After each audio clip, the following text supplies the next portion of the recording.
जब पहली बार आँख खुली तो आसपास सबको देखा। माँ रो रही थी, भाई की आंखें नम थीं, पर कोई दूर खड़ा हॉस्पिटल के बिल्स भर रहा था।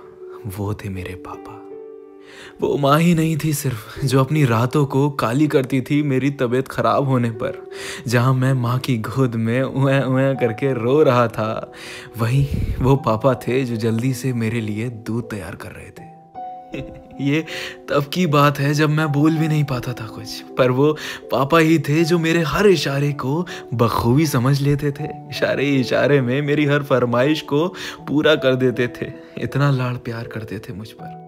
खुद के बचपन में कभी देखा नहीं दिवाली पे नया कपड़ा मिलना कैसा होता है।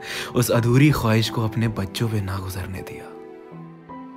अपनी नौकरी की परेशानी को कभी घर ना लाते भी तो किसी को जाहिर ना करते। दिन रात मेहनत करते सिर्फ एक ही मकसद के लिए, कि कभी कोई बच्चा भूखा ना सोए। ये पापा लोग भी ना बड़े चालू होते हैं। अपने आंसू छुपा छुपा के दूसरों के आंसू पोंछते हैं और ऐसे बनते हैं जैसे हमें कुछ पता ही नहीं चलता।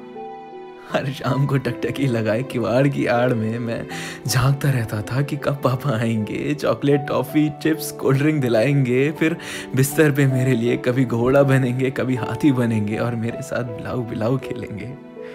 हर शाम उस वक्त जो पापा बोलते थे पत्थर की लकीर होती थी। उनके कहे हर अल्फाज को मैं सच मान लिया करता था। बुरी आदतों को दूर भगाना, अच्छी आदतों को पास बुलाना, एक इंसान बनाया मुझे उन्होंने।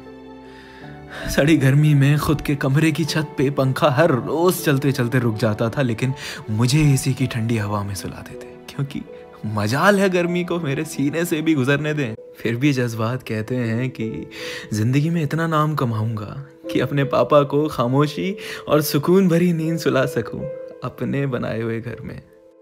उन्हें वो सब कुछ दूं जिन्हें वो अपने दौर में पा ना सके और हमारे दौर में आते आते पा सकते थे, तो हमारी खुशी के लिए हमें दे दिया, फिर भी खुद ना पा सके।